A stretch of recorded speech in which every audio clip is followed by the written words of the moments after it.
ਗੁਰਬਾਣੀ ਦੇ ਨਾਲ ਸ਼ਬਦ ਦੀ ਵਿਚਾਰ ਦੇ ਨਾਲ ਜੋੜ ਦਿੰਦੇ ਨੇ ਤਾਂ ਇਸ ਜੀਵ ਨੂੰ ਪਤ ਅਤੇ ਮਤ ਦੋਵੇਂ ਚੀਜ਼ਾਂ ਮਿਲ ਜਾਂਦੀਆਂ ਨੇ। ਸੋ ਮਤ ਅਤੇ ਪਤ ਦਾ ਰਾਖਾ ਆਪ ਵਾਹਿਗੁਰੂ। ਸਿੱਖਾਂ ਦਾ ਮਨ ਨੀਵਾਂ, ਮਤ ਉੱਚੀ, ਇਸੇ ਕਰਕੇ ਮਨ ਨੀਵਾਂ ਮਤ ਉੱਚੀ। ਇੱਥੇ ਦੋਨੋਂ ਚੀਜ਼ਾਂ ਹੀ ਮਿਲ ਜਾਂਦੀਆਂ ਨਾਮ ਦੇ ਨਾਲ। ਪਤ ਇੱਜ਼ਤ ਵੀ ਮਿਲ ਜਾਂਦੀ, ਮੱਤੀ ਅਕਲ ਵੀ ਮਿਲ ਜਾਂਦੀ ਹੈ।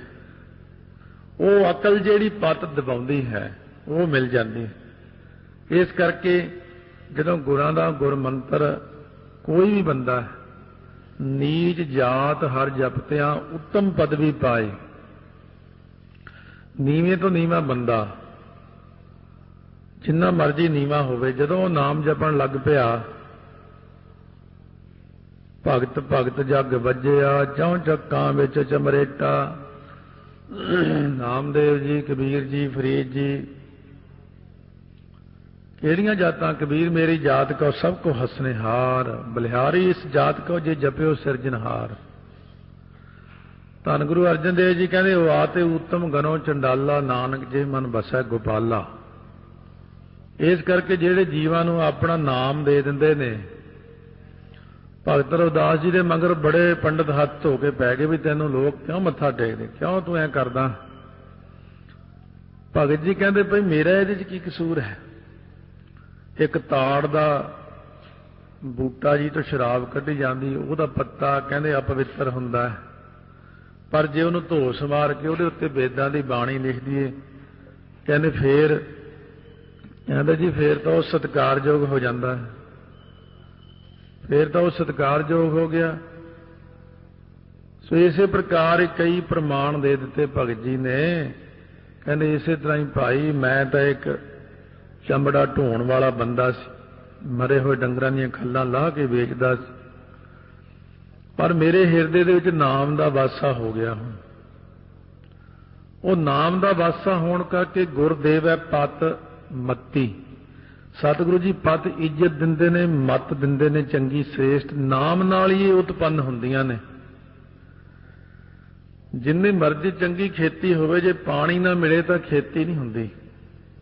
ਚੰਗਾ ਬੀਜ ਲਿਆਓ, ਚੰਗੀ ਥਾਂ ਹੋਵੇ, ਸਭ ਕੁਝ ਠੀਕ ਹੈ, ਖਾਦਾਂ ਵੀ ਪਾਤੀਆਂ, ਪਰ ਪਾਣੀ ਨਹੀਂ ਹੈ।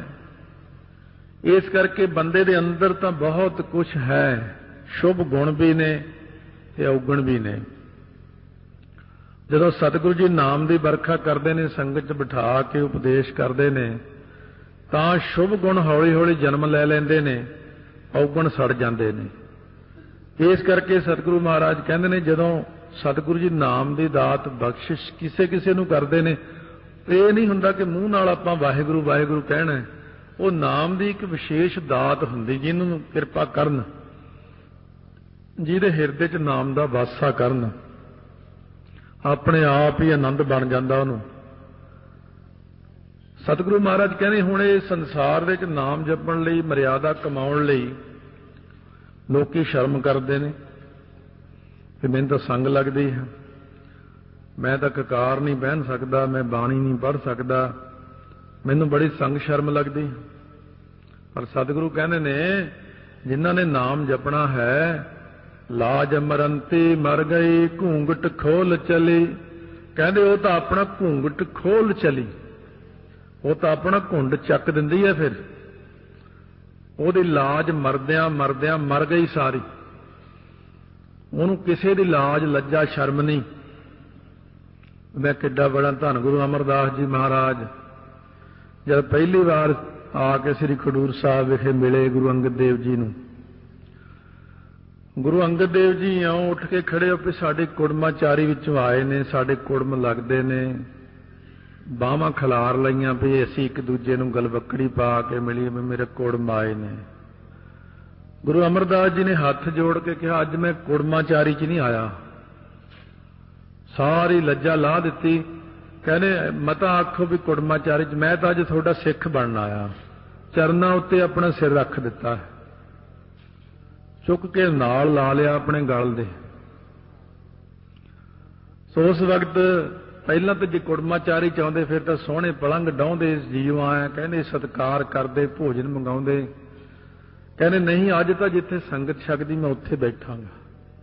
अज मेरा थां तुहाडे चरनां 'च है, मैं सेवक बन के आया हाँ।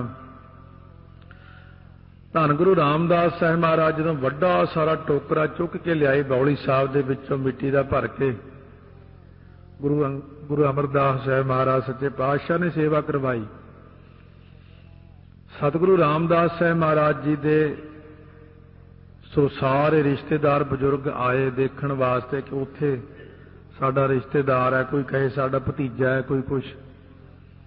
जदों उन्होंने एडा वड्डा टोकरा सिर ते देखिया ते आके गुरु अमरदास जी कोल बैठ के, महाराज तुसीं ये साडे बच्चे नूं ये काम लाया होया, असीं सोढी हुंदे, असीं तां पैसे दे के काम करवाउने मजदूरां तो, तुसीं साडे बच्चे नूं टोकरे चुकण लाया होया इत्थे। जदों गुरु अमरदास जी महाराज कहने चलो आपां दिखाउने आ तुहानूं चल के, जदों टोकरा देखिया कहने ध्यान नाल देखो तां दीन दुनिया दा छतर झुलदा नजर आया सी इस उपर। सो महाराज कहने जदों सेवा करनी है, जदों सिमरन करना है, जदों भगती करनी है, ते हुण तैनूं काहदी संग शर्म, तैनूं उदों संग शर्म नहीं लगदी जद तूं पुट्ठे काम करदा, माड़े काम करदा है। कोई बंदा शराब खरीदण जांदा ठेकिਆਂ ते, बड़े तो बड़े अमीर बंदे बड़े शौक नाल कार 'चों उतरदे ने, ਉਹਨੂੰ शर्म नहीं आउंदी। उत्थे मीट खरीददियां नहीं शर्म आउंदी तैनूं, ਜਦੋਂ होर पुठे काम करदा उदों तैनूं बिल्कुल शर्म नहीं। बेसवा दे दुआरे कोई ਜਾਂਦਾ ਤਾਂ उत्थे शर्म नहीं आउंदी। बड़े बड़े राजे महाराजे बेसवा दुआरे ਜਾਂਦੇ ने, ते जद सिੱਖੀ कमाउणी पई, जद नाम जपना पिया, जी मैनूं शर्म लगदी आ हुण। और महाराज सच्चे पातशाह कहंदे ने जे तैनूं शर्म लगदी है, वो एक आम तौर पर आपां कहावत बोलदे जी ने कीती शर्म ਉਹਦੇ फुट के कर्म। आम दुनियावी लोग दूजे पासे तां गल ला लैंदे, पर इधर कर्म फुट जांदे ने। कहने लाज मरंती मर गई, रब दे प्यारिਆਂ ਦੀ लाज मरदी मरदी मर गई। ਉਹ कहने दुनिया जो मर्जी कहे आपां की लेना, ਅਸੀਂ ਤਾਂ ਹੁਣ ਨਝੱਕ ਹੋ ਕੇ ਚੱਲ ਪਏ ਧਰਮ ਦੇ ਮਾਰਗ ਤੇ। ਉਹ ਜਿਹੜੀ ਮਾਇਆ ਪਰੇਸ਼ਾਨ ਕਰਦੀ ਸੀ ਸੱਸ ਵਾਂਗੂ, ਸਾਸ ਦੀਵਾਨੀ ਬਾਵਰੀ ਸਿਰ ਤੇ ਸੰਕਟ ਟਲੀ। ਕਹਿੰਦੇ ਉਹ ਮਾਇਆ ਸੱਸ ਵਾਂਗੂ ਜਿਹੜੀ ਤੰਗ ਕਰਦੀ ਸੀ, ਉਹ ਬੌਲੀ ਹੋ ਗਈ, ਝੱਲੀ ਬਣ ਗਈ, ਕਿਉਂਕਿ ਮੈਂ ਤਾਂ ਨਝੱਕ ਹੋ ਕੇ ਧਰਮ ਦੇ ਮਾਰਗ ਤੇ ਚੱਲ ਪਿਆ ਹਾਂ। ਮੇਰੇ ਸਿਰ ਦੇ ਤਾਂ ਉੱਤੋਂ ਸਾਰਾ ਸੰਕਟ ਹੀ ਟਲ ਗਿਆ ਹੈ, ਕਿਉਂਕਿ ਮੈਂ ਨਝੱਕ ਹੋ ਕੇ ਧਰਮ ਦੇ ਮਾਰਗ ਉੱਤੇ ਕਮਾਉਣ ਲਈ ਚੱਲ ਪਿਆ। ਮੈਨੂੰ ਹੁਣ ਕਿਸੇ ਦੀ ਸੰਗ ਸ਼ਰਮ ਨਹੀਂ ਹੈ, ਮੈਨੂੰ ਕਿਸੇ ਦੀ ਪਰਵਾਹ ਨਹੀਂ, ਬੇਪਰਵਾਹੀ ਦੇ ਵਿੱਚ ਆਪਣੇ ਧਰਮ ਨੂੰ ਕਮਾਉਣ ਲਈ ਚੱਲਿਆ। ਇਸ ਕਰਕੇ प्रेम बुलाई रली स्याओ मन में शब्द आनंद। हुण मैनूं रली दे नाल रली हुंदा चाओ, बड़े प्यार अते चाओ दे नाल मैनूं वाहिगुरू ने अपने पास बुला लिया। मेरे मन दे अंदर शब्द दा आनंद बना दिता, शब्द दा आनंद मेरे मन विच पैदा हो गया है। जदों दा मैं धर्म दे मार्ग दे उत्ते आ हुण शर्म वाली गल हुंदी सारियां लोकां विच। हले बाहरले देशों जो सिंह एक हैगा उत्थे, वो कशहरा ते चोला पा के यूनीवर्सिटी जांदा सी। यूनीवर्सिटी वाले ने इतराज किया, कईयां ने विचों उन्हें केस कर दिता, उन्होंने कढ़ता, उन्हें केस करता अदालत विच। तो जज नूं वो कहना जज आ थोड़े जितने भी यहाँ विद्यार्थी दूजे ने ये इतना नंगेज रखते ने, कोई लम्मे लम्मे कच्छे जे पा के आउंदा, कोई कुछ पा के आउंदा। मैं 10वें पातशाह सिंह है, आओ कशहरा बख्शिश किया, मैनूं जत सत दी दात है। चोला बख्शिया जिहड़ा महाराज ने, ये बाणा है शेर दा, ते बाणी मैं पढ़दा, नशा मैं कोई नहीं करदा, झूठ मैं नहीं बोलदा, किसी पासे माड़ा मैं नहीं देखदा। दसो जिहड़ी मैं तो इज्जत पद ढक के आउणा, ते आ जिहड़े दूजे नांगड़ जे आउंदे ने सारे, ते इन्हां नूं इह क्यों कही जांदे ने कि ये बंदे ठीक ने, मैनूं गलत कही जांदे। वो जज ने उस वक्त ये गल पास कर दिती कि बिल्कुल ठीक है, सिंह कशहरा पा के आ सकदा है, क्योंकि उस सिंह ने लाज नहीं रखी। अज दे युग विच खालसा जी तां बहुत शर्मसार हुंदे ने, जे किते दाढ़ी खुली रखनी पै जे, जे किते मर्यादा की गल तां मैं असीं छेड़दे ही नहीं। मैं कहना काहनूं झगड़ा जिहा खड़ा करना एवें, फिर लाल झंडे खड़े कर देने भी ये इत्थे आ बोलिया जा रहा, असीं की कर सकते हाँ। ਇੰਨਾ ਪਸੰਦ ਨਹੀਂ ਕਰਦੇ ਮਹਾਰਾਜ ਜਿੰਨਾ ਆਪਾਂ ਆਪਣੇ ਆਪ ਨੂੰ ਸਮਝਦੇ ਹਾਂ। ਮਹਾਰਾਜ ਥੋੜਾ ਜਿਹਾ ਨਾਰਾਜ਼ ਵੀ ਰਹਿੰਦੇ ਨੇ, ਕਹਿੰਦੇ ਇਹ ਮਰਿਆਦਾ ਨੂੰ ਤਾਂ ਭੰਗੀ ਕਰੀ ਰੱਖਦੇ ਨੇ ਹਰ ਵਕਤ। ਉਹ ਕਈ ਮਰਿਆਦਾਵਾਂ ਨੇ, ਹੁਣ ਕਿਹੜੀ ਕਿਹੜੀ ਛੇੜਾਂਗੇ ਆਪਾਂ। ਪਰ ਗੁਰੂ ਨਾਨਕ ਦੇਵ ਜੀ ਕਹਿੰਦੇ ਆਓ ਨਿੱਤਰੋ ਮੇਰੇ ਪਿਆਰਿਓ, ਖੰਡੇ ਦੀ ਧਾਰ ਹੈ ਸਿੱਖੀ। ਸਿੱਖੀ ਔਖੀ ਵੀ ਬੜੀ ਆ, ਪਰ ਜੇ ਆਪਣੀ ਸ਼ਰਮ ਨੂੰ ਛੱਡ ਕੇ ਆਪਾਂ ਸਹੀ ਢੰਗ ਦੇ ਨਾਲ ਚੱਲੀਏ ਤਾਂ ਸਤਿਗੁਰੂ ਕਹਿੰਦੇ ਨੇ ਪ੍ਰੇਮ ਬੁਲਾਈ ਰਲੀ ਸਿਉ, ਮਨ ਮੈਂ ਸ਼ਬਦ ਆਨੰਦ, ਲਾਲ ਰੱਤੇ ਲਾਲੇ ਭਏ। ਉਹ ਲਾਲ ਪਿਆਰੇ ਦੇ ਰੰਗ ਵਿੱਚ ਰੰਗੀ ਗਈ ਤੇ ਨਾਮ ਜਪੰਦੜੀ ਲਾਲੀ। ਲਾਲ ਰੰਗ ਤਿਸ ਕੋ ਲੱਗਾ ਜਿਸਕੇ ਵਡ ਭਾਗਾ, ਮੈਲਾ ਕਦੇ ਨਾ ਹੋਵੇ ਨਾ ਲਾਗੈ ਦਾਗਾ।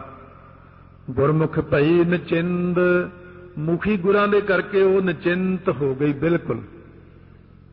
ਮੁਖੀ ਗੁਰਾਂ ਨੇ ਐਸੀ ਕਿਰਪਾ ਕਰ ਦਿੱਤੀ ਗੁਰੂ ਨਾਨਕ ਦੇਵ ਜੀ ਨੇ, ਗੁਰੂ ਗ੍ਰੰਥ ਸਾਹਿਬ ਮਹਾਰਾਜ ਨੇ, ਕਿ ਉਹ ਨਿਸ਼ਚਿੰਤ ਹੋ ਗਈ।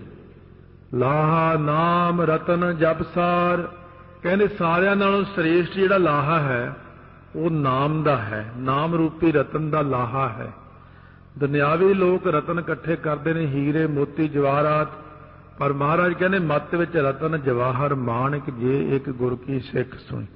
ਹਾਲੇ ਕੱਲ ਸ਼ਾਮ ਦੇ ਪ੍ਰਸੰਗ ਵਿੱਚ ਸੀ ਇਹ ਕਿ 10ਵੇਂ ਪਾਤਸ਼ਾਹ ਨੇ ਜਦੋਂ ਸ੍ਰੀ ਅਨੰਦਪੁਰ ਸਾਹਿਬ ਚਾਰੇ ਪਾਸੇ ਘੇਰਾ ਪਿਆ ਹੋਇਆ ਹੈ, ਉੱਥੇ ਕੋਈ ਵੀ ਖਾਣ ਨੂੰ ਚੀਜ਼ਾਂ ਮੁੱਕ ਗਈਆਂ, ਸਭ ਕੁਝ ਬੁਰੇ ਹਾਲ।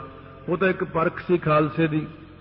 ਇੱਕ ਸਿੰਘ ਬੜੇ ਹੰਕਾਰ ਨਾਲ ਆਇਆ ਸੰਗਤ ਦੇ ਨਾਲ, ਕਿਤੋਂ ਲੁਕ ਛਿਪ ਕੇ ਅੰਦਰ ਪਹੁੰਚ ਗਏ।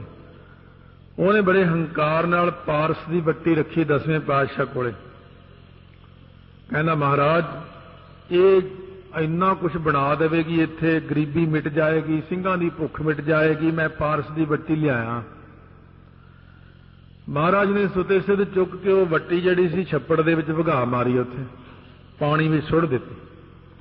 ਉਹ ਬੜਾ ਨਿੰਮੋ ਝੂਣਾ ਜਿਹਾ ਹੋ ਕੇ ਬੈਠ ਗਿਆ। ਮਹਾਰਾਜ ਕਹਿੰਦੇ ਤੈਨੂੰ ਕੀ ਹੋ ਗਿਆ ਭਾਈ? ਕਹਿੰਦੇ ਜੀ ਮੈਂ ਤਾਂ ਬੜੀ ਕੀਮਤੀ ਪਾਰਸ ਦੀ ਬੱਟੀ ਦਿੱਤੀ ਸੀ, ਉਹਦੇ ਨਾਲ ਸੋਨਾ ਬਣ ਜਾਂਦਾ। ਮਹਾਰਾਜ ਕਹਿੰਦੇ ਅੱਛਾ ਭਾਈ, ਅਸੀਂ ਤਾਂ ਆਖਿਆ ਐਵੇਂ ਪੱਥਰ ਜਿਹੀ ਚੱਕੀ ਫਿਰਦਾ, ਪੱਥਰੀ ਜੀ ਲਿਆ ਕੇ ਰੱਖੀ ਆ ਵੀ, ਅਸੀਂ ਤਾਂ ਫਜ਼ੂਲ ਜਿਹੀ ਸਮਝਿਆ ਸੀ ਉਹਨੂੰ। ਕਹਿੰਦੇ ਨਾ ਮਹਾਰਾਜ, ਉਹ ਤਾਂ ਪਾਰਸ ਸੀ। ਸਤਿਗੁਰੂ ਮਹਾਰਾਜ ਕਹਿੰਦੇ ਸਾਡੀ ਪੂਰੀ ਦੇਹੀ ਉਹ ਪਾਰਸ ਰੂਪ ਹੈ, ਜਿਹਨੂੰ ਛੋਹ ਜਾਂਦੇ ਆ ਉਹ ਪਾਰਸ ਬਣ ਜਾਂਦਾ। ਕਹਿੰਦੇ ਮਹਾਰਾਜ ਮੈਨੂੰ ਕਿਰਪਾ ਕਰਕੇ ਫਿਰ ਦਿਖਾਓ। ਫਿਰ ਸਤਿਗੁਰੂ ਨੇ ਕਿਰਿਆ ਕੀਤੀ ਐਸੀ ਕਿ ਸੋਨੇ ਦੀ ਧਰਤੀ ਬਣਾ ਕੇ ਦਿਖਾ ਦਿੱਤੀ। ਬੜਾ ਹੈਰਾਨ ਹੋਇਆ, ਬਾਕੀ ਸੋਨਾ ਹੈ। ਹੱਥ ਲਾ ਲਾ ਦੇਖੇ, ਕਹਿੰਦੇ ਹਾਂ ਭਾਈ ਸੋਨਾ ਹੀ ਹੈ। ਪਰ ਫੇਰ ਵੀ ਨਿੰਮੋ ਝੂਣਾ ਜਾ ਹੋ ਕੇ ਬੈਠਾ। ਮਹਾਰਾਜ ਕਹਿੰਦੇ ਹੁਣ ਤੈਨੂੰ ਕੀ ਹੋ ਗਿਆ ਭਾਈ, ਦਿਲ ਛੱਡ ਕੇ ਬੈਠਾ? ਮਹਾਰਾਜ ਮੇਰੀ ਪਾਰਸ ਦੀ ਬੱਟੀ। ਕਹਿੰਦੇ ਆ ਟੋਏ ਦੇ ਵਿੱਚ ਜਿੱਥੇ ਪਾਣੀ ਖੜਾ ਇੰਨੀਆਂ, ਤੂੰ ਛਾਲ ਮਾਰ, ਅੱਖਾਂ ਬੰਦ ਕਰਦੇ, ਨੱਕ ਬੰਦ ਕਰਦੇ, ਪਾਣੀ 'ਚ ਡੁੱਬੀ ਲਾ ਕੇ ਕੱਢ ਲਿਆ। ਜਦ ਉਹਨੇ ਪਾਣੀ ਵਿੱਚ ਛਾਲ ਮਾਰੀ, ਅੱਖਾਂ ਬੰਦ ਕਰਕੇ, ਪਾਰਸ ਦੇ ਵੱਟੇ ਪਏ ਵੱਡੇ ਵੱਡੇ ਪੱਥਰ, ਖਜ਼ਾਨਾ, ਹੀਰੇ, ਲਾਲ ਮੋਤੀ, ਕੋਈ ਅੰਤ ਨਹੀਂ ਹੈ। ਫਿਰ ਸ਼ਰਮਸਾਰ ਹੋ ਕੇ ਬਾਹਰ ਨਿਕਲ ਆਇਆ। ਸੋ ਮਹਾਰਾਜ ਮੈਂ ਭੁੱਲ ਗਿਆ ਸੀ ਕਿ ਆਪ ਏਡੇ ਵੱਡੇ ਸਤਿਗੁਰੂ। ਮਹਾਰਾਜ ਕਹਿੰਦੇ ਤੂੰ ਸਤਿਗੁਰੂ ਨੂੰ ਪਾਰਸ ਦੀ ਵੱਟੀ ਦਿਖਾਉਣ ਆਇਆ? ਇਸ ਕਰਕੇ ਸਤਿਗੁਰੂ ਤਾਂ ਭਾਈ ਪਾਰਸ ਦੇਣ ਵਾਲੇ ਨੇ, ਸਤਿਗੁਰੂ ਤਾਂ ਪਾਰਸ ਕਲਾ ਦੇਣ ਵਾਲੇ ਨੇ। ਤਾਂ ਸਤਿਗੁਰੂ ਮਹਾਰਾਜ ਸੱਚੇ ਪਾਤਸ਼ਾਹ ਕਹਿੰਦੇ ਨੇ ਕਿ ਸਾਰਿਆਂ ਨਾਲੋਂ ਸ਼੍ਰੋਮਣੀ ਪਾਰਸ ਸਤਿਗੁਰੂ ਹੈ, ਸਾਰਿਆਂ ਨਾਲੋਂ ਸ਼੍ਰੋਮਣੀ ਪਾਰਸ ਗੁਰਬਾਣੀ ਹੈ, ਪਾਰਸ ਹੈ ਨਾਮ। ਇਸੇ ਕਰਕੇ ਮਹਾਰਾਜ ਕਹਿੰਦੇ ਲਾਹਾ ਨਾਮ ਰਤਨ ਜਪ ਸਾਰ, ਲੱਭ ਲੋਭ ਬੁਰਾ ਅਹੰਕਾਰ। ਲੱਭ ਖਾਣ ਦਾ, ਲੋਭ ਜੋੜਨ ਦਾ, ਹੰਕਾਰ ਆਦਿ ਇਹ ਸਾਰੀਆਂ ਬੁਰੀਆਂ ਚੀਜ਼ਾਂ ਨੇ। ਇੱਕ ਤਾਂ ਇਹ ਨਾ ਕਰਿਆ ਕਰੋ। ਦੂਜੀ ਗੱਲ ਕਹਿੰਦੇ ਲਾੜੀ ਚਾੜੀ।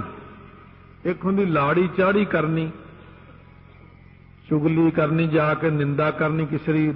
ਜਿਹੜੀ ਗੱਲ ਹੁੰਦੀ ਹੈ ਲਾੜੀ ਚਾੜੀ ਹੁੰਦੀ ਹੈ, ਗੱਲ ਚੁੱਕ ਚੁਕਾ ਕੇ ਕਰਨੀ, ਐਸੀ ਗੱਲ ਕਿ ਉਹਦਾ ਕੰਮ ਖਰਾਬ ਹੋ ਜਾਏ ਫਲਾਣੇ ਦਾ।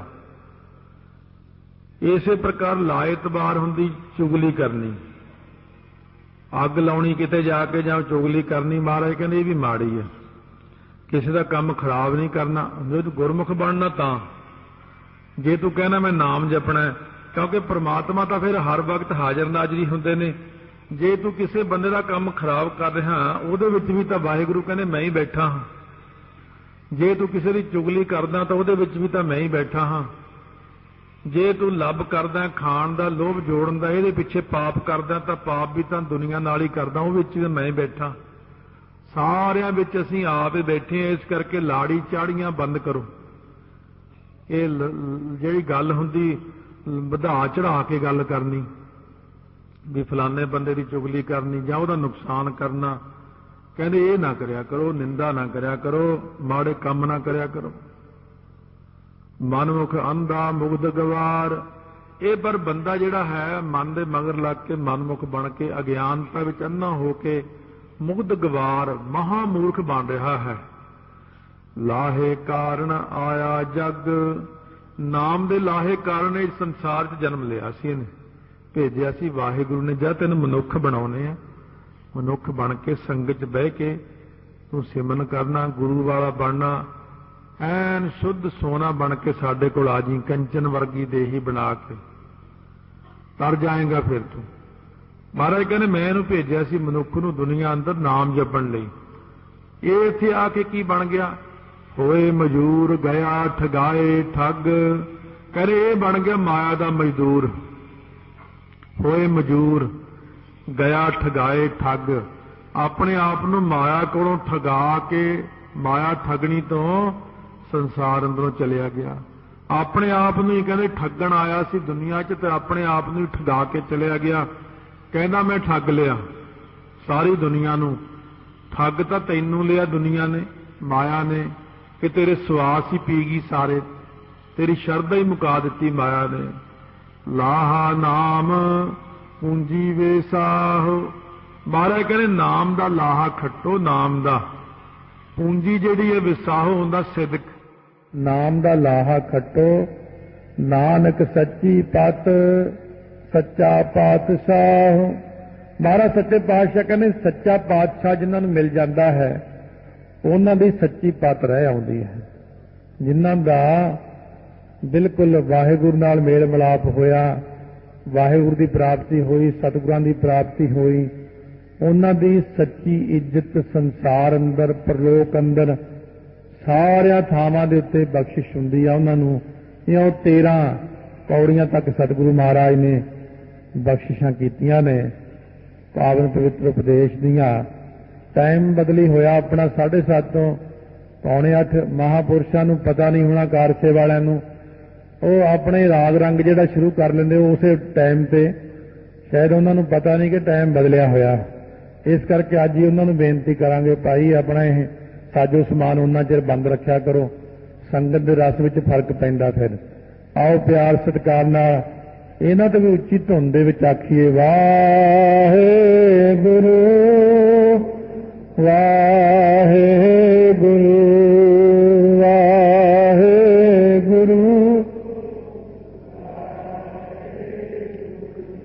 ਵਾਹਿਗੁਰੂ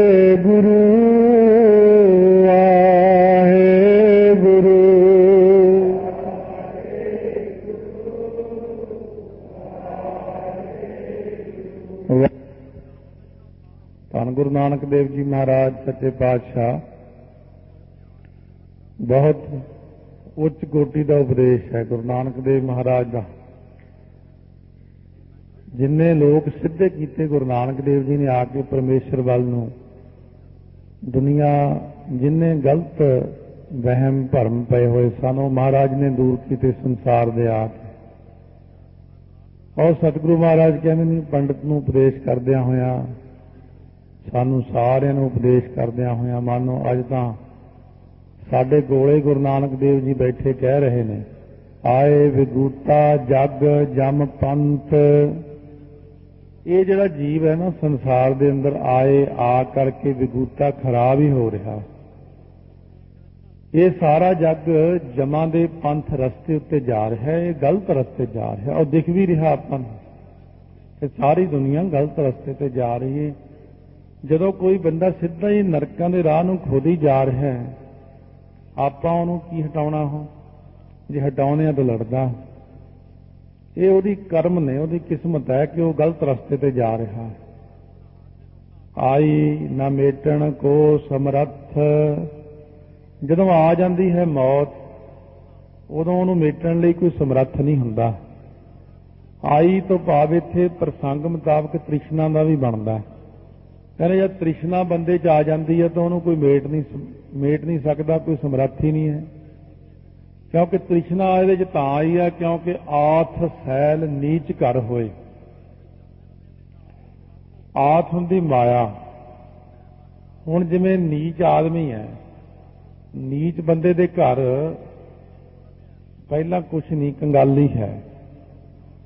ਕੋਈ ਬੰਦਾ ਉਹਨੂੰ ਦੇਖ ਕੇ ਰਾਜੀ ਨਹੀਂ, ਕੋਈ ਬੰਦਾ ਉਹਦੇ ਤੇ ਖੁਸ਼ ਨਹੀਂ, ਕੋਈ ਬੁਲਾ ਕੇ ਰਾਜੀ ਨਹੀਂ, ਕਿਉਂਕਿ ਉਹਦੇ ਘਰ ਹੈ ਕੁਛ ਨਹੀਂ। ਪਰ ਅਚਾਨਕ ਉਹਦੇ ਕੋਲ ਬਹੁਤ ਮਾਇਆ ਆ ਗਈ, ਅਚਾਨਕ। ਇਸ ਕਰਕੇ ਆਥ ਸੈਲ ਨੀਚ ਘਰ ਹੋਏ। ਜਦੋਂ ਬਹੁਤ ਸਾਰੀ ਮਾਇਆ ਦਾ ਪਹਾੜ ਹੀ ਲੱਗ ਗਿਆ ਉਹਦੇ ਘਰ ਆ ਕੇ, ਬਹੁਤ ਸਾਰੀ ਮਾਇਆ ਉਹਦੇ ਕੋਲ ਜਮ੍ਹਾਂ ਹੋ ਗਈ। ਆਥ ਦੇਖ ਨਿਭੈ ਜਿਸ ਦੋਏ। ਸੋ ਕਹਿੰਦੇ ਨੇ ਛੋਟੇ ਜਾਂ ਵੱਡੇ ਦੇ ਘਰ ਵਿੱਚ ਜਦੋਂ ਵੀ ਮਾਇਆ ਆਈ ਹੈ, ਉਸ ਆਥ ਮਾਇਆ ਨੂੰ ਦੇਖ ਕੇ ਦੋਏ ਤੋਂ ਭਾਵ ਦੋਨੇ ਜਾਣੇ ਹੀ ਨਿਭ ਜਾਂਦੇ ਨੇ। ਚਾਹੇ ਉਹ ਗਰੀਬ ਦੇ ਘਰ ਹੈ, ਚਾਹੇ ਅਮੀਰ ਦੇ ਘਰ ਹੈ, ਲੋਕੀ ਮਾਇਆ ਨੂੰ ਮੱਥਾ ਟੇਕਦੇ ਨੇ। ਲੋਕੀ ਮਾਇਆ ਨੂੰ ਚੰਗਾ ਸਮਝਦੇ ਨੇ ਕਿ ਹੁਣ ਇਹਦੇ ਕੋਲ ਮਾਇਆ ਹੈ। ਕੋਈ ਬਹੁਤ ਅਮੀਰ ਆਦਮੀ ਹੈ, ਅਚਾਨਕ ਕਰਜ਼ਾਈ ਹੋ ਗਿਆ, ਦਿਵਾਲੀਆ ਹੋ ਗਿਆ, ਫਿਰ ਲੋਕ ਕਹਿੰਦੇ ਇਹਦੇ ਕੋਲ ਕੀ ਹੈ, ਤਾਂ ਕੰਗਾਲ ਹੈ। ਹੁਣ ਲੋਕੀ ਉਹਨੂੰ ਵੀ ਮੱਥਾ ਟੇਕਣੋਂ ਹਟ ਗਏ। ਨਹੀਂ ਤਾਂ ਐਵੇਂ ਲੋਕੀ ਗੋਡੀ ਹੱਥ ਪੈਰੀ ਹੱਥ ਲਾ ਕੇ ਹੱਥ ਜੋੜਦੇ ਰਹਿੰਦੇ ਨੇ। ਹੁਣ ਜੇ ਉਹ ਕੋਈ ਬੰਦਾ ਕਮਲਾ ਹੈ, ਲੋਕ ਉਹ ਤੋਂ ਦੂਰੋਂ ਹੋ ਕੇ ਲੰਘਦੇ, ਤਾਂ ਕਮਲਾ ਹੈ, ਇਹ ਤਾਂ ਝੱਲਾ ਹੈ, ਇਹਨੂੰ ਬੋਲਣ ਦੀ ਅਕਲ ਨਹੀਂ। ਪਰ ਉਹ ਲੈਟਰੀ ਨਿਕਲੀ, ਉਹਨੂੰ ਤਾਂ ਕਿਤੋਂ ਕਰੋੜ ਰੁਪਈਆ 2 ਕਰੋੜ ਮਿਲ ਗਿਆ। ਉਹ ਸਾਰੀ ਦੁਨੀਆ ਦੇਖੋ ਹੁਣ ਉਹਨੂੰ ਕੀ ਕਹਿੰਦੀ ਹੈ, ਆਥ ਹੋਏ ਤਾਂ ਮੁਗਧ ਸਿਆਣਾ। ਕਹਿੰਦੇ ਆਥ ਜੇ ਮਾਇਆ ਆ ਗਈ ਉਹਦੇ ਕੋਲ ਤਾਂ ਮੁਗਧ ਵੀ ਸਿਆਣਾ ਹੋ ਗਿਆ। ਇਹ ਤਾਂ ਬੰਦਾ ਹੀ ਬਹੁਤ ਸਿਆਣਾ ਹੈ। ਤੇ ਪਹਿਲਾਂ ਕਿਉਂ ਕਮਲਾ ਕਹਿੰਦੇ ਸੀ? ਕਹਿੰਦੇ ਪਹਿਲਾਂ ਇਹਦੇ ਕੋਲ ਪੈਸੇ ਨਹੀਂ ਸੀ, ਤਾਂਹੀਓ ਕਮਲਾ ਲੱਗਦਾ ਸੀ ਸਾਨੂੰ ਇਹ। ਹੁਣ ਪੈਸੇ ਆ ਗਏ, ਇਹ ਤਾਂ ਬਹੁਤ, ਚਾਹੇ ਉਹ ਹੁਣ ਪੁੱਠੀ ਗੱਲ ਕਰੇ। ਆ ਪੈਸਿਆਂ ਵਾਲੇ ਲੋਕ ਪੁੱਠੀ ਗੱਲ ਹੀ ਕਰਦੇ ਹੁੰਦੇ ਨੇ ਜ਼ਿਆਦਾਤਰ। ਜਿਨ੍ਹਾਂ ਕੋਲ ਬਹੁਤ ਪੈਸਾ ਹੈ ਉਹ ਦੁਨੀਆ ਅੰਦਰ ਪੁੱਠੀ ਗੱਲ ਵੀ ਕਰਨਗੇ। ਲੋਕ ਕਹਿਣਗੇ ਵਾਹ ਤੁਸੀਂ ਤਾਂ ਬਹੁਤ ਸੱਚੇ ਆਦਮੀ ਹੋ, ਬੜੀ ਸਿਆਣੀ ਗੱਲ ਕਰਦੇ ਹੋ ਤੁਸੀਂ, ਭਾਵੇਂ ਉਹਦੀ ਗੱਲ ਅਗਿਆਨਤਾ ਭਰੀ ਵੀ ਕਿਉਂ ਨਾ ਹੋਵੇ। ਪਰ ਲੋਕੀ ਪੈਸੇ ਨੂੰ ਦੇਖ ਕੇ ਕਹਿਣਗੇ ਬਹੁਤ ਸਿਆਣੀ ਗੱਲ ਕੀਤੀ। ਜੇ ਕੋਈ ਵਿਦਵਾਨ ਬਹੁਤ ਚੰਗੀ ਗੱਲ ਕਰੇ ਉਹਨੂੰ ਕਹਿਣਗੇ ਇਹਦੇ ਕੋਲ ਤਾਂ ਪੈਸਾ ਹੀ ਨਹੀਂ, ਤਾਂ ਕੰਗਾਲ ਆਦਮੀ, ਇਹਦੀ ਕੀ ਸੁਣਨੀ ਹੈ। ਗੱਲ ਤਾਂ ਤੇਰੀ ਭਾਈ ਸੱਚੀ ਹੈ, ਪਰ ਤੇਰੇ ਕੋਲ ਪੈਸਾ ਨਹੀਂ, ਇਸ ਕਰਕੇ ਤੇਰਾ ਪ੍ਰਭਾਵ ਨਹੀਂ ਕਬੂਲਦੇ ਅਸੀਂ। ਸਾਨੂੰ ਤਾਂ ਕੋਈ ਮੂਰਖ ਆਦਮੀ ਟੱਕਰ ਜੇ ਹੋਵੇ ਪੈਸੇ ਵਾਲਾ, ਭਾਵੇਂ ਸਾਨੂੰ ਨਰਕਾਂ ਨੂੰ ਹੀ ਭੇਜ ਦੇਵੇ, ਪਰ ਅਸੀਂ ਤਾਂ ਉਸੇ ਨੂੰ ਹੀ ਜਾਇਜ਼ਾਕਾਰ ਕਰਾਂਗੇ ਵੀ ਉਹ ਬੰਦਾ ਬੜਾ ਸਿਆਣਾ, ਬਈ ਬੜਾ ਉਹਦੇ ਕੋਲ ਗਿਆਨ ਹੈ। ਤਾਈਓ ਸਤਿਗੁਰੂ ਮਹਾਰਾਜ ਨੇ ਕਿਹਾ ਲੱਭ ਪਾਪ ਤੋਏ ਰਾਜਾ ਮਹਿਤਾ, ਕੂੜ ਹੋਆ ਸਿਕਦਾਰ, ਕਾਮ ਨੇਵ ਸੱਦ ਪੁੱਛੀਐ ਬਹਿ ਬਹਿ ਕਰੇ ਵਿਚਾਰ। ਕਹਿੰਦੇ ਕਾਮੀ ਬੰਦੇ ਨੂੰ ਸੱਦ ਕੇ ਸਲਾਹ ਲਈ ਜਾਂਦੀ ਕਲਯੁਗ ਵਿੱਚ। ਹੁਣ ਜਿਹਦੇ ਕੋਲ 4 ਪੈਸੇ ਹੁੰਦੇ ਨੇ, ਆਮ ਤੌਰ ਤੇ ਵੀ ਆ ਦੇਖੋ ਕਿਸੇ ਥਾਂ ਤੇ ਕਿਸੇ ਨੂੰ ਥੋੜਾ ਜਿਹਾ ਵੱਡਾ ਬਣਾਉਣਾ ਹੈ, ਅੱਜ ਕੱਲ ਪ੍ਰਧਾਨਗੀਆਂ ਬਹੁਤ ਚੱਲਦੀਆਂ ਸਾਰੇ ਪਾਸੇ, ਪਿੰਡਾਂ ਵਿੱਚ ਵੀ ਚੱਲਦੀਆਂ, ਸ਼ਹਿਰਾਂ ਵਿੱਚ ਵੀ, ਗੁਰਦੁਆਰਿਆਂ ਵਿੱਚ ਵੀ, ਸੰਸਥਾਵਾਂ ਵਿੱਚ ਵੀ। ਪ੍ਰਧਾਨ ਉਸੇ ਬੰਦੇ ਨੂੰ ਬਣਾਇਆ ਜਾਂਦਾ ਜਿਹੜਾ ਬੰਦੇ ਕੋਲ 4 ਪੈਸੇ ਹੁੰਦੇ ਨੇ, ਜਿਹੜਾ ਕੋਈ ਜੇਬ ਚੋਂ ਦੇ ਸਕਦਾ। ਤੇ ਕੰਗਲੇ ਬੰਦੇ ਨੂੰ ਕੌਣ ਬਣਾਉਂਦਾ? ਅਗਲਾ ਕਹਿੰਦਾ ਇਹਨੇ ਸਾਨੂੰ ਕੀ ਦੇਣਾ। ਇਸ ਕਰਕੇ ਸਤਿਗੁਰੂ ਮਹਾਰਾਜ ਕਹਿੰਦੇ ਨੇ ਕਿ ਇਹ ਜਿਹੜੇ ਸੰਸਾਰ ਦੇ ਲੋਕ ਨੇ ਇਹ ਪੈਸੇ ਦੇ ਪੁੱਤ ਨੇ। ਇਹ ਪੈਸੇ ਵਾਲੇ ਨੂੰ ਹੀ ਸਿਆਣਾ ਕਹਿੰਦੇ ਨੇ। ਭਗਤ ਬਿਹੂਣਾ ਜਗ ਬੌਰਾਨਾ, ਭਗਤੀ ਤੋਂ ਬਿਹੂਣਾ ਸਾਰਾ ਸੰਸਾਰ ਬੌਲਿਆਂ ਦੀ ਤਰ੍ਹਾਂ ਤੁਰਿਆ ਫਿਰਦਾ। ਸਾਰੀ ਦੁਨੀਆ ਝੱਲਿਆਂ ਦੀ ਤਰ੍ਹਾਂ ਤੁਰੀ ਫਿਰਦੀ ਹੈ। ਸਿਰਫ ਇੱਕ ਪੈਸੇ ਵਾਲਾ ਸਿਆਣਾ ਹੈ, ਉਹੀ ਵੱਡਾ ਹੈ, ਉਹੀ ਉੱਚਾ ਹੈ, ਉਹੀ ਸੁੱਚਾ। ਦੁਨੀਆ ਨੂੰ ਤਾਂ ਉਹੀ ਹੈ, ਆਪਣੇ ਲਈ ਨਹੀਂ, ਸਾਧ ਸੰਗਤ ਵਾਸਤੇ ਨਹੀਂ। ਸਾਧ ਸੰਗਤ ਨੂੰ ਸੋਝੀ ਹੈ ਸਭ ਮਹਿ ਵਰਤੈ ਏਕੋ ਸੋਏ। ਸਾਰਿਆਂ ਵਿੱਚ ਇੱਕ ਵਾਹਿਗੁਰੂ ਆਪ ਹੀ ਵਰਤਦਾ ਹੈ, ਚਾਹੇ ਉਹ ਨੀਚ ਹੈ, ਚਾਹੇ ਉਹ ਵੱਡਾ ਹੈ, ਚਾਹੇ ਉਹ ਨੀਵਾਂ ਹੈ, ਚਾਹੇ ਉਹ ਮੂਰਖ ਹੈ। ਕਿਉਂਕਿ ਗੁਰਬਾਣੀ ਨੇ ਤਾਂ ਫੈਸਲਾ ਕੀਤਾ ਨਾ ਕੋ ਮੂਰਖ ਨਾ ਕੋ ਸਿਆਣਾ, ਵਰਤੈ ਸਭ ਕਿਛ ਤੇਰਾ ਭਾਣਾ। महाराज कहने ये तो सब तुहाडा भाणा है, तुहाडा हुक्म है। सब मैं वरतै एको सोए, जिसनों किरपा करे तिस प्रगट होए। सारिਆਂ ਵਿੱਚ ਵਰਤਦੇ ਤਾਂ ਵਾਹਿਗੁਰੂ ਆਪ ਹੀ ਨੇ, ਪਰ ਜਿਹਦੇ ਉੱਤੇ ਕਿਰਪਾ ਕਰਦੇ ਨੇ ਪ੍ਰਗਟ ਉਹਨੂੰ ਹੀ ਹੁੰਦੇ ਨੇ, ਸਰਬ ਵਿਆਪਕ ਉਹਨੂੰ ਹੀ ਦਿਖਦੇ ਨੇ। ਕਿਉਂਕਿ ਇਹ ਤਾਂ ਸਤਿਗੁਰਾਂ ਨੇ ਸੰਸਾਰ ਦੀ ਹਾਲਤ ਕਥਨ ਕੀਤੀ ਕਿ ਲੋਕ ਸੰਸਾਰ ਦੇ ਐਸੇ ਨੇ ਕਿ ਉਹ ਪੈਸੇ ਨੂੰ ਵੱਡਾ ਮੰਨਦੇ ਨੇ। ਕਰਨਹਾਰ ਤ੍ਰਿਣ ਜਨ ਹੈ, ਜਿਹੜਾ ਕਰਨਹਾਰ ਹੈ ਉਹਨੂੰ ਕੱਖ ਕੀ ਜਿੰਨਾ ਜਾਣ, ਲੋਗਨ ਰਾਮ ਖਿਲਾਉਣਾ ਜਾਨਾ। ਜੁਗ ਜੁਗ ਥਾਪ ਸਦਾ ਨਿਰਵੈਰ, ਜੁਗਾਂ ਜੁਗਾਂ ਵਿੱਚ ਉਹ ਸਰੀਰਾਂ ਨੂੰ ਥਾਪਦਾ ਹੈ ਤੇ ਆਪ ਸਦਾ ਨਿਰਵੈਰ ਹੀ ਰਹਿੰਦਾ ਹੈ, ਉਹਦਾ ਕਿਸੇ ਨਾਲ ਵੈਰ ਨਹੀਂ। ਜਨਮ ਮਰਨ ਨਹੀਂ ਧੰਦਾ ਧੈਰ, ਨਾ ਤਾਂ ਵਾਹਿਗੁਰੂ ਨੂੰ ਕੋਈ ਜਨਮ ਹੈ ਨਾ ਮਰਨ ਹੈ, ਨਾ ਉਹਨੂੰ ਕੋਈ ਧੰਦਾ ਹੈ। ਧੈਰ ਹੁੰਦੀ ਭੱਜ ਦੌੜ ਭਟਕਣਾ, ਨਾ ਉਹਨੂੰ ਕੋਈ ਭਟਕਣਾ ਹੈ, ਨਾ ਕੋਈ ਭੱਜ ਦੌੜ ਹੈ, ਨਾ ਕੋਈ ਧੰਦਾ ਹੈ। ਉਹਦਾ ਕੰਮ ਤਾਂ ਹੈ ਸਰੀਰਾਂ ਨੂੰ ਥਾਪਣਾ, ਥਾਪ ਕੇ ਇਹਨਾਂ ਨੂੰ ਧੰਦਿਆਂ 'ਚ ਲਾਉਣਾ, ਕੰਮਾਂ 'ਚ ਲਾਉਣਾ। ਉਹ ਆਪ ਇਹਨਾਂ ਸਾਰੀਆਂ ਚੀਜ਼ਾਂ ਤੋਂ ਨਿਰਲੇਪ ਹੈ, ਨਿਰਵੈਰ ਹੈ। ਜਿਨ ਇਹ ਲਿਖੇ ਤਿਸ ਸਿਰ ਨਾਹੇ, ਜਿਹਨੇ ਲੇਖ ਲਿਖੇ ਨੇ ਸਾਡੇ ਮੱਥੇ ਤੇ ਉਹਦੇ ਸਿਰ ਤੇ ਲੇਖ ਨਹੀਂ ਹੈ, ਉਹ ਲੇਖਾਂ ਤੋਂ ਬਿਨਾਂ। ਜੋ ਦੀਸੈ ਸੋ ਆਪੇ ਆਪ, ਜੋ ਸਾਨੂੰ ਕੁਝ ਵੀ ਨਜ਼ਰ ਆਉਂਦਾ ਹੈ, ਇਹ ਹੁਣ ਬ੍ਰਹਮ ਦੀ ਅਵਸਥਾ, ਬ੍ਰਹਮ ਗਿਆਨ ਦੀ ਅਵਸਥਾ ਕਿ ਜੋ ਕੁਝ ਦਿਖਦਾ ਹੈ ਸਭ ਕੁਝ ਉਹ ਆਪੇ ਹੀ ਆਪ ਹੈ। ਇਹ ਇੱਕ ਅਵਸਥਾ ਬਣਦੀ ਜਾ ਕੇ। ਸੋ ਗਹਿਣੇ ਜਿਵੇਂ ਵੱਖੋ ਵੱਖਰੇ ਨੇ, ਆਪਾਂ ਗਹਿਣੇ ਕਹਿੰਦੇ, ਸੁਨਿਆਰਾ ਸੋਨਾ ਕਹਿੰਦਾ, ਉਹਦੀ ਨਿਗਾਹ ਵਿੱਚ ਤਾਂ ਸੋਨਾ ਹੈ। ਉਹ ਖੰਡ ਦੇ ਖੰਡਾਉਣੇ ਬਣਾਉਂਦਾ ਭਾਈ ਦੀਵਾਲੀ ਦੇ ਨੇੜੇ ਤੇੜੇ, ਬੱਚੇ ਉਹਨੂੰ ਦੇਖ ਕੇ ਖੁਸ਼ ਹੋ ਜਾਂਦੇ ਨੇ ਭਈ ਇਹ ਖੰਡ ਦੇ ਖਿਡੌਣੇ ਹਨ। ਬਿਸਕੁਟਾਂ ਦੇ ਵੀ ਹੁਣ ਤਾਂ ਉਹ ਬਣਾਉਣ ਲੱਗ ਗਏ ਜਾਨਵਰ ਜੇ, ਬੱਚੇ ਉਹਨੂੰ ਵੱਖਰਾ ਵੱਖਰਾ ਸਮਝਦੇ, ਪਰ ਹੈ ਤੇ ਉਹ ਆਟਾ ਹੀ। ਇਸ ਕਰਕੇ ਮਹਾਰਾਜ ਕਹਿੰਦੇ ਨੇ ਹੈ ਸਾਰਾ ਕੁਝ ਬ੍ਰਹਮ ਹੀ ਹੈ। ਗੁਰੂ ਨਾਨਕ ਦੇਵ ਜੀ ਨੇ ਤਾਂ ਹੁਣ ਸਾਰਾ ਬ੍ਰਹਮ ਹੀ ਬ੍ਰਹਮ ਹੈ, ਬ੍ਰਹਮ ਗਿਆਨੀ ਲਈ ਬ੍ਰਹਮ ਹੈ, ਪਰ ਸਾਡੇ ਲਈ ਉਹ ਵੱਖਰਾ ਹੈ। ਮਹਾਰਾਜ ਕਹੇ ਤੁਸੀਂ ਉਹਨੂੰ ਵਖਰੇਵੇਂ 'ਚ ਦੇਖਦੇ ਹੋ, ਉਹ ਵੱਖਰਾ ਹੈ, ਉਹ ਵੱਖਰਾ ਹੈ। ਇਸ ਕਰਕੇ ਜੋ ਦੀਸੈ ਸੋ ਆਪੇ ਆਪ, ਜੋ ਕੁਝ ਨਜ਼ਰ ਆਉਂਦਾ ਸੋ ਆਪ ਹੀ ਆਪ ਹੈ। ਕੇਵਲ ਆਪ ਉਪਾਏ ਆਪੇ ਘਟ ਥਾਪ, ਆਪ ਹੀ ਉਪਾਏ ਪੈਦਾ ਕਰਨ ਵਾਲਾ ਤੇ ਆਪੇ ਹੀ ਘਟ ਸਰੀਰਾਂ ਨੂੰ ਥਾਪਣ ਵਾਲਾ ਹੈ। ਆਪੇ ਇਹਨਾਂ ਨੂੰ ਸੰਭਾਲਣ ਵਾਲਾ, ਰੱਖਣ ਵਾਲਾ, ਕਰਾਉਣ ਵਾਲਾ ਆਪ ਹੀ ਮਾਨੋ ਜੀਵ ਰੂਪ ਬਣਿਆ ਹੋਇਆ ਹੈ। ਆਤਮਾ ਸਾਰਿਆਂ ਨੂੰ ਦੇ ਦਿੱਤੀ ਹੈ ਆਪਣੀ, ਤੇ ਜੀਵਾਂ ਦੇ ਅੰਦਰ ਮੈਂ ਪਾ ਦਿੱਤੀ, ਇਹਨਾਂ ਤੋਂ ਕਰਮ ਕਰਵਾ ਲਏ ਨੇ। ਆਪ ਅਗੋਚਰ ਧੰਦਾ ਲੋਈ, ਆਪ ਤਾਂ ਵਾਹਿਗੁਰੂ ਅਗੋਚਰ ਇੰਦਰੀਆਂ ਦੇ ਵਿਸ਼ਿਆਂ ਤੋਂ ਪਰੇ ਹੈ। ਆਪ ਤਾਂ ਕਿਸੇ ਪਕੜ ਵਿੱਚ ਨਹੀਂ ਆਉਂਦੇ, ਨਾ ਨਜ਼ਰ ਆਉਂਦੇ ਨੇ। ਆਹ ਲੋਈ ਜਿਹੜੀ ਸ੍ਰਿਸ਼ਟੀ ਹੈ ਇਹਨੂੰ ਧੰਦਿਆਂ 'ਚ ਲਾ ਦਿੱਤਾ ਹੈ, ਦੁਨੀਆ ਸਾਰੀ ਧੰਦਿਆਂ ਵਿੱਚ ਲਾ ਦਿੱਤੀ। ਜੋਗ ਜੁਗਤ ਜਗ ਜੀਵਨ ਸੋਈ, ਉਹ ਜੋ ਜਗਤ ਦਾ ਜੀਵਨ ਰੂਪ ਵਾਹਿਗੁਰੂ ਮਾਲਕ ਹੈ ਸੰਸਾਰ ਦਾ, ਇਹ ਜੁੜਨ ਦੀ ਜੁਗਤੀ ਵੀ ਉਹਦੇ ਕੋਲ ਆਪਣੇ ਕੋਲ ਹੀ ਹੈ। ਉਹੀ ਦਿੰਦਾ ਜੁੜਨ ਦੀ ਜੁਗਤੀ ਜੀਵ ਨੂੰ, ਜਿਨ੍ਹਾਂ ਨੂੰ ਜੋੜ ਲੈਂਦਾ ਉਹ ਜੁੜ ਜਾਂਦੇ ਨੇ। ਕਿਉਂਕਿ ਵਾਹਿਗੁਰੂ ਤੋਂ ਬਿਨਾਂ ਆਪਾਂ ਜੁੜ ਨਹੀਂ ਸਕਦੇ, ਤਰਲੇ ਹੀ ਨੇ ਬਸ, ਮਿੰਨਤਾਂ ਬੇਨਤੀਆਂ ਅਰਦਾਸਾਂ। ਆਪਣੇ ਨਾਲ ਜੋੜ ਲਓ, ਆਪਣੇ ਚਰਨਾਂ ਦਾ ਪਿਆਰ ਦਿਓ। ਆਪਾਂ ਨੇ ਤਾਂ ਇੰਨਾ ਹੀ ਕਰਨਾ, ਬੇਨਤੀਆਂ ਅਰਦਾਸਾਂ ਗੁਰਾਂ ਦੇ ਚਰਨਾਂ 'ਚ ਮਹਾਰਾਜ ਜੀ ਨੂੰ ਬੇਨਤੀ ਕਰਨੀ ਕਿ ਮਹਾਰਾਜ ਤੁਸੀਂ ਕਿਰਪਾ ਕਰੋ, ਸਾਨੂੰ ਆਪਣੇ ਚਰਨਾਂ ਨਾਲ ਲਾ ਲਓ। ਇੱਕ ਤੇ ਆਮ ਲੋਕੀ ਕਹਿੰਦੇ ਚਰਨੀ ਲੱਗਣਾ, ਤਾਬਿਆ ਬਹਿ ਗਏ ਚਰਨੀ ਲੱਗ ਗਿਆ। ਇਹ ਇੱਕ ਹੁੰਦਾ ਚਰਨਾਂ ਨਾਲ ਸਤਿਗੁਰੂ ਆਪ ਜੋੜਨ। ਜਦੋਂ ਸਾਡੀ ਸੁਰਤੀ ਬਿਰਤੀ ਸ਼ਬਦ ਨਾਲ ਜੁੜਦੀ ਹੈ ਤਾਂ ਸਤਿਗੁਰੂ ਕਹਿੰਦੇ ਜੁੜਨ ਦੀ ਜੁਗਤੀ ਵਾਹਿਗੁਰੂ ਜੀਵ ਨੂੰ ਆਪ ਹੀ ਬਖਸ਼ਿਸ਼ ਕਰਦੇ ਨੇ।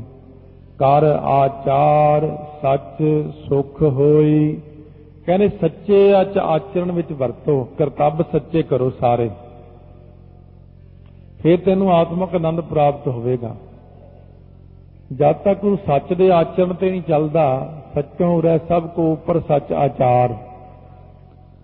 ਇਹ ਜਿਹੜਾ ਸੱਚ ਦਾ ਆਚਰਣ ਹੈ, ਸੱਚੇ ਸੁੱਚੇ ਬਣਨਾ ਆਪਣੇ ਲਈ ਤੇ ਖਾਸ ਕਰ ਸੰਸਾਰੀ ਜੀਵਾਂ ਲਈ ਬਹੁਤ ਔਖਾ ਹੋ ਜਾਂਦਾ, ਗ੍ਰਸਤੀਆਂ ਲਈ ਉਹ ਵੀ, ਕਿਉਂਕਿ ਇੱਕ ਪਵਿੱਤਰਤਾ ਵਾਲੀ ਗੱਲ ਹੈ ਜਾਂ ਇੱਕ ਸੋਝੀ ਵਾਲੀ ਗੱਲ ਹੈ। ਲਾਲਚ ਲਿਪਸਾ ਤੋਂ ਪਰੇ ਹੋ ਕੇ ਜੀਵ ਨੇ ਵਰਤਣਾ ਇਹ ਬਹੁਤ ਔਖਾ ਹੁੰਦਾ ਹੈ।